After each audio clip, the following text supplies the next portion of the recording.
स्वामी अविमुक्तेश्वरानंद और योगी सरकार के बीच अब मामला और ज्यादा बढ़ता नजर आ रहा है। स्वामी अविमुक्तेश्वरानंद का जो पूरा मामला है ये मैं अपने दर्शकों को जरूर बताऊंगा, लेकिन क्या उत्तर प्रदेश में साल 2027 में होने वाले विधानसभा चुनाव से पहले ब्राह्मण वोटर्स को बांटने की कोशिश हो रही है? क्या साधु संतों को बांटने की कोशिश हो रही है, फूट डालने की कोशिश हो रही है? और ये काम क्या समाजवादी पार्टी कर रही है? ये काम क्या विपक्ष कर रही है ताकि वो वोट बैंक आसानी से पा सके? स्वामी अविमुक्तेश्वरानंद जो अभी हाल ही में स्नान करने गए थे और देखा गया कि किस तरीके से उन्हें स्नान नहीं करने दिया गया, बल्कि उनके साथ जो मौजूद थे लोग उनके साथ जो घटना घटी उस पर बवाल छिड़ गया। इस मामले को विपक्ष राजनीति का तूल दे रहा है और स्वामी जी के जरिए क्या हो रहा है, विपक्ष अपनी रोटी सेकने का काम कर रहा है। और खबर सुनिएगा, बड़ी खबर मैं अपने दर्शकों को बताऊं, 11 मार्च को लखनऊ जाएंगे स्वामी अविमुक्तेश्वरानंद का सीएम योगी के खिलाफ बड़ा ऐलान। उत्तर प्रदेश के मुख्यमंत्री योगी आदित्यनाथ और शंकराचार्य अविमुक्तेश्वरानंद के बीच जो विवाद है वह बढ़ता नजर आ रहा है। अविमुक्तेश्वरानंद ने योगी पर गंभीर आरोप लगाते हुए कहा कि उन्होंने योगी सरकार को 40 दिनों का अल्टीमेटम दिया था।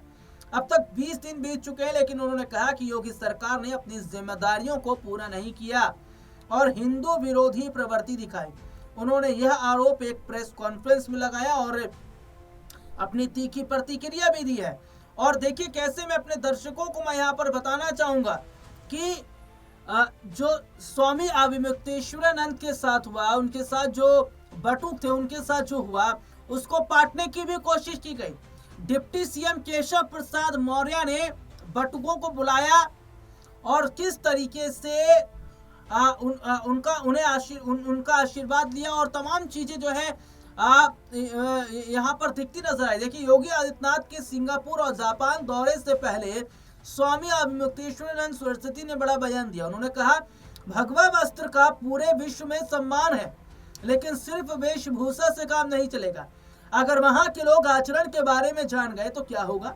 ऊपर से कुछ और अंदर से कुछ और। यह चिंता की बात है। ये योगी आदित्यनाथ पर निशाना साधा है स्वामी अविमुक्तेश्वरानंद ने, क्योंकि योगी आदित्यनाथ जो है वो सिंगापुर और जापान के दौरे पर निकल रहे।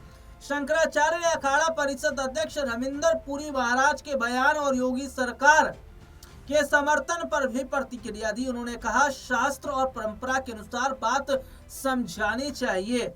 अगर धर्म के वेश में अधार्मिक लोग प्रवेश करेंगे तो स्पष्टता जरूरी है। उन्होंने कहा, अखाड़ा परिषद को यह स्पष्ट करना चाहिए कौन सच्चा साधु है और कौन नहीं। उन्होंने कहा कि हम कोई दबाव नहीं डाल रहे, सच बात निर्भीक होकर कही जानी चाहिए। उन्होंने कहा कि अगर शंकराचार्य कोई बात कह रहे हैं तो उसमें अगर मगर करना उचित नहीं।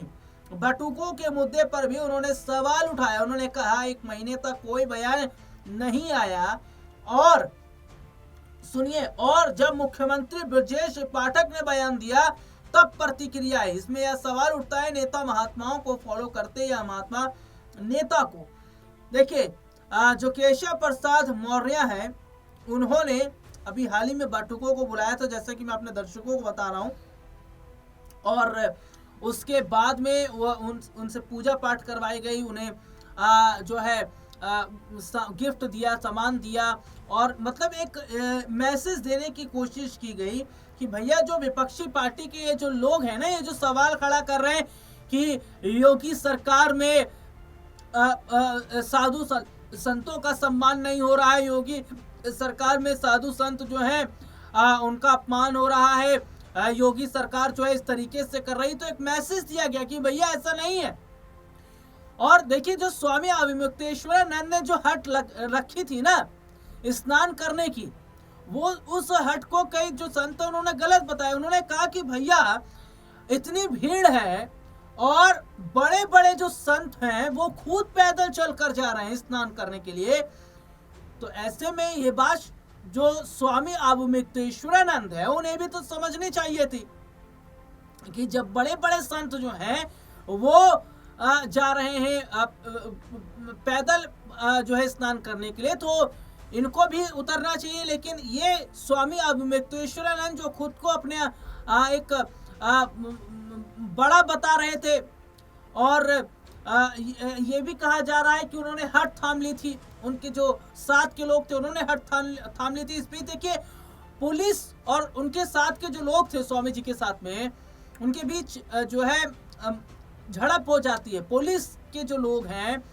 उन्होंने स्वामी अवधूतेश्वरानंद के साथ जो लोग थे उनकी जो केश होती है ना, जो चोटी होती है, उसको चोटी को पकड़ा है और पकड़ के मारा है, जिस पर बवाल हुआ है कि भैया ये जो शिखा होती है ये सम्मान होता है संत का, ये सम्मान होता है ब्राह्मण का, पंडित का, उस शिखा पर हाथ कैसे लगा दिया। ये भी तब है जब उत्तर प्रदेश में योगी की सरकार है। हालांकि ब्रजेश पाठक ने साफ कहा है, केशव प्रसाद मौर्य ने साफ कहा है कि जिसने ऐसा किया है उसके खिलाफ सख्त एक्शन लिया जाएगा, पता लगाया जाएगा कौन पुलिस वाले वो थे। उत्तर प्रदेश के प्रयागराज में मौनी अमावस्या के दिन हुए एक विवाद ने राजनीतिक और सामाजिक बहस को तेज कर दिया। 18 जनवरी को शंकराचार्य स्वामी अवधूतेश्वरानंद को पवित्र संगम स्नान करने से रोका गया था। इसी दौरान कुछ युवा ब्राह्मण पुजारियों, जिन्हें बटू कहा जाता, उनके साथ कथित तौर पर बदसलूकी की गई। पुलिस ने उन लोगों को हिरासत में लिया। उनकी जो केश है, जो शिखा है, उसको पकड़ के पटका भी जमीन पर। इस घटना पर उत्तर प्रदेश के मुख्यमंत्री ब्रजेश पाठक ने बड़ा बयान दिया। उन्होंने कहा किसी ब्राह्मण की शिखा को छूना या खींचना बेहद गंभीर अपराध है और यह हिंदू धार्मिक परंपराओं का अपमान है।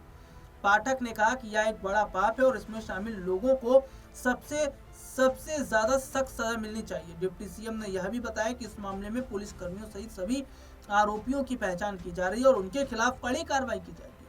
उन्होंने कहा सरकार इस मामले में जवाबदेही भी तय कर रही है और न्यायिक सुनिश्चित की जा रही है। वहीं शंकराचार्य स्वामी अवधूतेश्वरानंद ने ब्रजेश पाठक के बयान का समर्थन किया। उन्होंने कहा सनातन धर्म में हर कर्म को पाप और पुण्य की कसौटी से देखा जाता है। उन्होंने खुशी जताई कि सरकार के एक नेता इस धार्मिक दृष्टिकोण को समझ रहे हैं।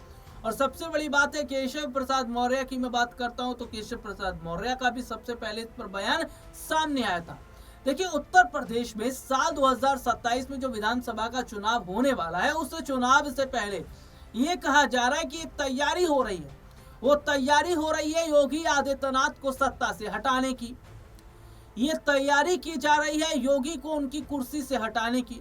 और जो इस वक्त की स्थिति है वो ये साफ तौर पर बताती है कि भैया विपक्ष का भी यही प्लान है और सत्ता पक्ष के लोगों का भी यही प्लान है। और देखिए इसमें खेल देखिए, जो स्वामी अवधूतेश्वरानंद हैं उनके जरिए कहा जा रहा है, प्लान तैयार किया जा रहा है। एक और जहां साधु संतों को बांटने की कोशिश की जा रही है। यूपी में जो 2027 का चुनाव है वह चुनाव नजदीक है और विपक्ष इस मौके को हाथ से गंवाने नहीं देना चाहता। विपक्ष जो है इस मौके का पूरा फायदा उठाना चाहता है ताकि वोट बैंक बीजेपी का बटे और उन्हें फायदा हो। और यही तो वजह है कि जो उत्तर प्रदेश के डिप्टी सीएम ब्रजेश पाठक हैं, उन्होंने तमाम बटुकों को बुलाया, आदर भाव सम्मान उनका किया गया, उन्हें उपहार दिया गया और उनसे कहा गया कि भैया सनातन का अपमान नहीं होगा, सनातनियों का अपमान नहीं होगा, साधु संतों का अपमान नहीं होगा, पुजारियों का अपमान नहीं होगा, बटुकों का अपमान नहीं होगा। ये बीजेपी की सरकार है, ये सरकार साधु संतों की सरकार है। तो ऐसे में देखिए कवर अप करने की कोशिश की जा रही है। अब 27 का जो चुनाव है उस चुनाव में ये जो मुद्दा है ये विपक्ष के लिए कितना फायदा होगा, कितना फायदा पहुंचाएगा, ये सबसे बड़ा सवाल है। और दूसरा सबसे बड़ा सवाल ये है कि क्या 27 से पहले ही ऐसा तो नहीं कि योगी आदित्यनाथ को कुर्सी से हाथ धोना पड़ेगा, क्योंकि तैयारी इसकी भी चल रही है। इस प्रोग्राम में कहीं आपसे फिर दोबारा मुलाकात होगी, तब तक ले जाए दीजिए।